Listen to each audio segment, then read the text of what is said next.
वक्फ संशोधन बिल पर 5 सितंबर को संयुक्त संसदीय समिति यानी कि जेपीसी की बैठक हुई और इस तीसरी बैठक में भी हंगामा देखने को मिला।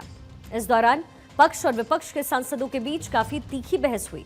बीजेपी और विपक्षी दलों के सांसद आमने सामने आ गए। गर्मागर्मी इतनी बढ़ी कि जेपीसी चेयरपर्सन और बीजेपी सांसद जगदम्बिका पाल को हस्तक्षेप करना पड़ गया और तब जाकर के सदस्य शांत हुए।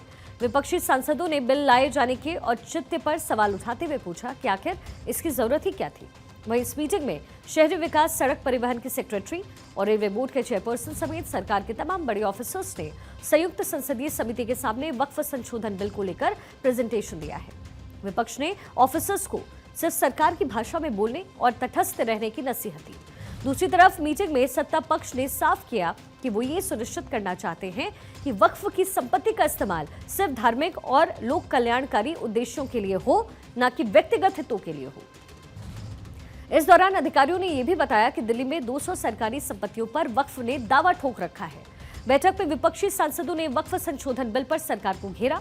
विपक्ष का आरोप है कि ऑफिसर बिल पर अपनी राय रखने की बजाय सरकार की बातों को ही दोहरा रहे हैं। बीजेपी सांसद जगदम्बिका पाल की अध्यक्षता वाली संयुक्त समिति की बैठक राष्ट्रीय राजधानी क्षेत्र में वक्फ संपत्तियों और सड़क परिवहन, साथ ही रेलवे मंत्रालयों से जुड़ी जमीन के बारे में जानकारी दी गई।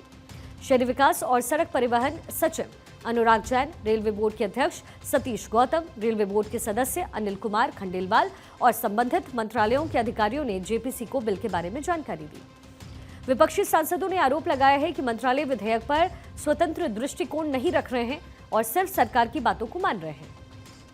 विपक्षी सांसदों ने कहा कि ऐसा लग रहा है कि मंत्रालयों को विधेयक पर सरकार का रुख दोहराने के लिए कहा गया है। बैठक में कुछ लोगों ने ब्रिटिश शासन के दौरान हुई भूमि अधिग्रहण प्रक्रिया के बारे में भी सवाल उठाए।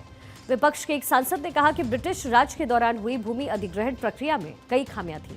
ऐसी कई संपत्तियां हैं जिन्हें गलत तरीके से सरकारी घोषित कर दिया गया था।